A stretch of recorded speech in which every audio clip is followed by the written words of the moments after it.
আসসালামু আলাইকুম ওয়া রাহমাতুল্লাহি ওয়া বারাকাতুহু। নাহমাদুহু ওয়া নুসাল্লি আলা রাসূলিহিল কারীম, আম্মা বাদ। সমস্ত প্রশংসা মহান আল্লাহ রাব্বুল আলামিনের জন্য, যে রব্বুল আলামিন আপনাকে আমাকে এখন পর্যন্ত সুস্থ রেখেছে। তো আজকে আমি আপনাদের সামনে খুবই সংক্ষিপ্তভাবে একটি কথা বুঝিয়ে দেওয়ার চেষ্টা করব। আমরা অনেকেই বিশ্বাস করি যে লিঙ্গের আগা মোটা বা গোড়া চিকন এটা হলে কি সমস্যাগুলো হয়, আর লিঙ্গের আগা মোটা বা গোড়া চিকন এটা কিভাবেই হয়। তো আমাদের অনেকেরই এটা মনের ধারণা যে লিঙ্গের আগাটা যদি চিকন হয়ে যায় বা লিঙ্গের গোড়াটা যদি চিকন হয়, তাহলে লিঙ্গের ওই শক্তিশালী হয় না, লিঙ্গটা মজবুত থাকে না, স্ত্রীর কাছে গিয়ে দ্রুত বীর্যপাত হয়ে যায়। তো এখানে মূল কথা হচ্ছে লিঙ্গটার গোড়াটা একটু একটু চিকন থাকবেই। মাথা আছে না লিঙ্গের, লিঙ্গের যে আগা, ওই আগার তুলনায় লিঙ্গের যে গোড়াটা, ওই গোড়াটা একটু চিকন থাকবেই। তো এই গোড়াটা চিকন হওয়ার কারণে আমরা অনেকেই অনেক বিভ্রান্তিতে পড়ে যাই, যে অনেক কবিরাজের স্বয়ংসম্পূর্ণ হয়ে থাকি, কবিরাজের কাছে যাই, তখন তারা কিছু মেডিসিন বা কোনো ওষুধ দিয়ে থাকে যে এটা সেবন করেন, এটার মাধ্যমে আপনি ঠিক হয়ে যাবেন। তবে আপনার যদি লিঙ্গের গোড়াটা চিকন হয়, এই চিকনটা দুইটা কারণে হতে পারে। একটি কারণ হচ্ছে অতিরিক্ত মাত্রায় হস্তমৈথুন করার কারণে লিঙ্গের যে শিরাগুলো আছে, এই শিরাগুলো যদি চিকন হয়ে যায় বা একেবারে নেতিয়ে যায়, শুয়ে পড়ে যায়, তাহলে আপনাকে ওষুধ সেবন করতে হবে। আর যদি জন্মগতভাবে লিঙ্গের যে গোড়াটা কিছুটা চিকন থাকে আর আগাটা একটু মোটা থাকে, ঠিক এই বুড়া আঙ্গুল আছে না, এই বুড়া আঙ্গুলের মতো, এই কনিষ্ঠ এই আঙ্গুলের মতো, যে নিচে একটু চিকন উপরে একটু মোটা, এরকম আর কি। এরকম হলে কোনো সমস্যা নেই।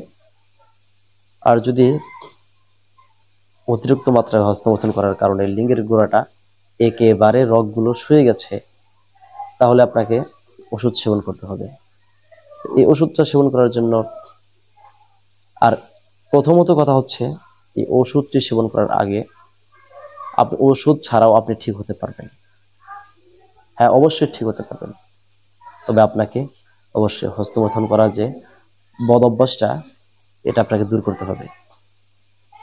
আর এই গোড়াটা চিকন হয় আরো কারণে, এর মধ্যে একটি কারণ হচ্ছে অতিরিক্ত মাত্রায় সহবাস করলে লিঙ্গের যে গোড়াটা থাকে এটা চিকন হয়ে যায়।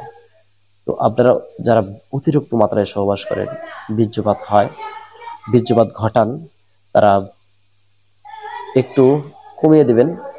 কিছুদিন আপনি সহবাস করা থেকে বা হস্তমৈথুন থেকে বিরত থাকবেন, তাহলে আপনি ইনশাল্লাহ আশা করা যায় ওষুধ সেবন ছাড়াই এই রোগটা থেকে আপনি মুক্ত হতে পারবেন ইনশাআল্লাহ। আর যদি আপনাদের মধ্যে এমন কেউ থাকে যে অতিরিক্ত মাত্রায় হস্তমৈথুন বা স্ত্রী সহবাস করার কারণে লিঙ্গের যে শিরাগুলো, যে রগগুলো তুলনায় অনেক চিকন হয়ে গেছে, অনেক নেতিয়ে গেছে, তো তাদের জন্য আমি একটি টিপস দিচ্ছি। টিপসটা হচ্ছে, আপনি নিয়মিতভাবে প্রতিদিন গোসল করার পর সরিষার তেল আপনি লিঙ্গের মধ্যে একটু মালিশ করে দিবেন। আপনি শরীরে যেরকমভাবে মাসাজ করেন এরকমভাবেই 30 সেকেন্ড লাগবে সময়, মানে শুধু তেলটা ভরাই দিবেন, দিয়ে রেখে দিবেন। এভাবে আপনি প্রতিদিনই করবেন। আর হস্তমৈথুন আর অতিরিক্ত মাত্রায় সহবাস বাদ দেবেন। এরপর থেকে দেখবেন যে আপনার লিঙ্গে খুব শক্তি বেড়ে যাবে, লিঙ্গের কঠিন একটা শক্তি এসে যাবে। আপনি 1-2 দিন করলেই এটার ভালো একটা রেজাল্ট দেখতে পারবেন। তবে এই তদবিরটা যতদিন ব্যবহার করবেন, হস্তমৈথুন বা সহবাস থেকে বিরত থাকবেন। আর এটা দিয়েও যদি কারোর উপকার না আসে, তাহলে তারা আমার সাথে যোগাযোগ করতে পারেন। আমি আপনাদেরকে অল্প টাকার মধ্যে ভালো মানের একটি ওষুধ তৈরি করে দেবো ইনশাল্লাহ। অনেকে আছে ভাবেন যে অল্প টাকায় ওষুধ তৈরি করে দিবে, এজন্য মূল্যায়ন করেন না। কিন্তু যারা একটু বেশি টাকা চেয়ে থাকে তাদেরকে আপনারা মূল্যায়ন করে থাকেন। তবে আপনারা যদি এই ওষুধটি নেন, অল্প টাকার মধ্যেই তৈরি করে দিতে পারবো, কিন্তু খুব ভালো মানের একটি ওষুধ তৈরি করে দেব, স্থায়ীভাবে সমাধান হবে ইনশাআল্লাহ। এতক্ষণ সাথে থাকার জন্য ধন্যবাদ। আসসালামু আলাইকুম ওয়া রাহমাতুল্লাহি ওয়া বারাকাতুহু।